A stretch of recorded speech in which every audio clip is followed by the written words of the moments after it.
여러분 안녕하십니까, 진성호입니다. 긴급 속보입니다. 자, 지금 서울, 부산 시장 선거가 진행되고 있습니다. 투표율을 보면 대충 누가 더 유리할 것인지를 짐작하는 게 어렵지 않습니다. 자, 지금 한창 투표가 진행 중인데 생각보다 서울시장 보궐선거의 투표율은 상당히 뜨겁습니다.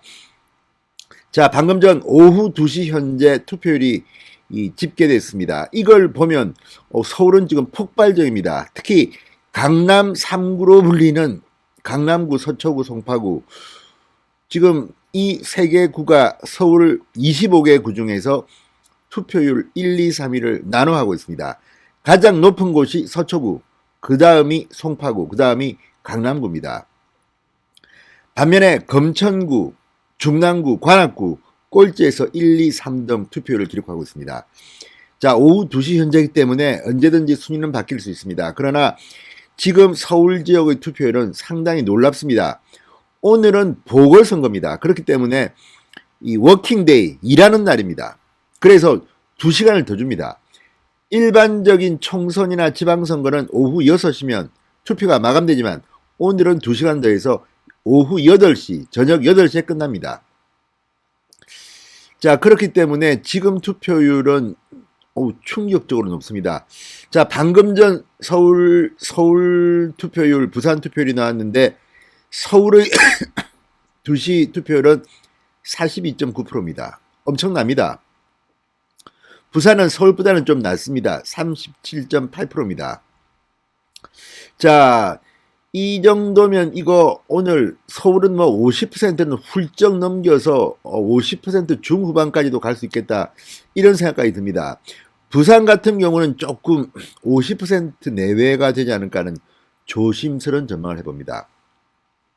자, 사전 투표와 이 거소 투표, 우편 투표가 합산된 수치입니다. 자, 이 정도면 정치권에선 투표율이 50%를 어렵지 않게 넘을 것이라는 전망이 나옵니다. 어제부터 말씀드렸지만 투표율이 한 45% 정도에 그치면 민주당이 상대적으로 유리하다.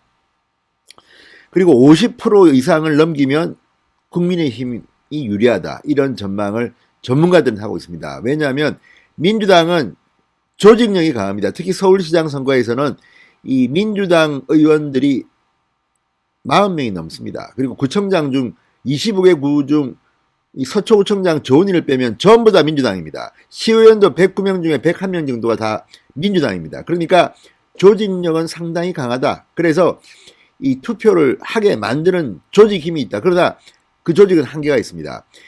중도적인 사람들이 많이 투표하러 나오면, 그렇게 되면 아무래도 여론조사와 비슷하게 반영되겠죠. 그래서 여론조사 전문가들은 50%를 기준으로 50%가 넘으면 야당에 유리하고 50%가 안 되면 여당에 상대적으로 유리하다, 이런 논리를 폈습니다. 그렇지만 이번에는 워낙 오세훈과 박영선, 박형준과 김영준의 여론조사 차이가 컸습니다. 적게는 14%포인트에서 많게는 25%포인트까지 20%포인트 내외로 오세훈은 박영선을 이기고 있다는 게 마지막 여론조사였습니다. 6일 전 여론조사입니다. 이게 6일 동안 크게 바뀔 만한 큰 사건은 없었습니다. 계속 생태탕만 먹다가 끝났습니다. 자, 부산시장 선거도 마찬가지입니다.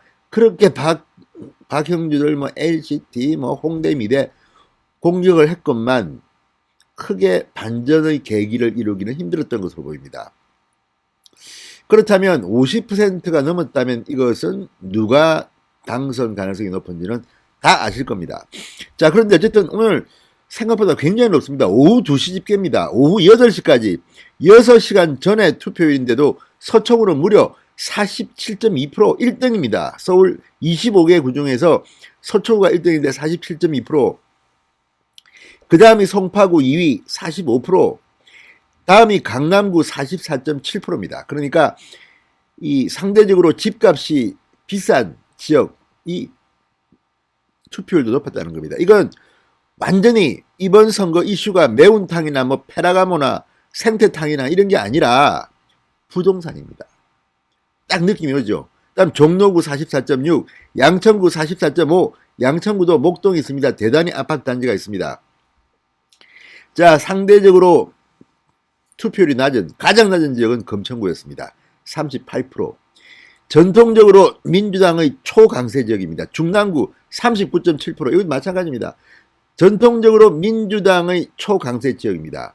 관악구 39.8%, 강북구 40.4%. 이 전부 다 투표율이 낮은 지역들은 민주당의 텃밭이라고 불리는 곳입니다. 이런 곳에서는 이렇게 투표율이 낮고 강남 3구 47.2%까지 나왔습니다. 자, 이걸 보면 대충 짐작이 갑니다. 참고로 2018년 6월 13일 지방선거 당시 같은 시각 기존 투표율은 서울 44.7%, 부산 44.5%였습니다. 현재 투표율은 3년 전보다 서울은 1.9%포인트, 부산은 6.7%포인트 낮은 수준입니다. 그러나 6.13 지방선거의 같은 시간 투표율은 이렇지만 이번 선거는 2시간을 더 줍니다. 보궐선거이기 때문에 오후 6시부터 8시까지도 투표를 합니다. 그리고 직장인들은 이 시간에 집중적으로 투표합니다. 그렇기 때문에 이번 투표율은 상당히 높을 것 같다는 생각이 듭니다. 보궐선거치고는 기록을 세울 것이 확실시됩니다. 자, 이 서울, 부산 상당히 차이가 좀 납니다. 부산시장 투표율이 좀 낮은 것은 상대적으로 서울 시민들이 그만큼 더 분노하고 있다는 겁니다. 부동산 때문입니다. 자, 어쨌든 이건 오후 2시 중간 집계 결과입니다. 자, 마지막 최종 투표가 끝나면 오늘 이 보궐선거 신기록이 나올 것 같기도 합니다. 자, 어쨌든 오세훈 후보 캠프는 지금 상당히 좀 분위기가 좋다고 합니다. 박영선 후보 캠프는 좀 안 좋을 것 같습니다. 상대적으로. 어쨌든 이런 것들을 보면 이번 서울시장 보궐선거 결과는 생각보다는 1위와 2위의 차이가 클 것 같다는 그런 생각도 듭니다. 진성호의 직설이었습니다. 여러분 감사합니다.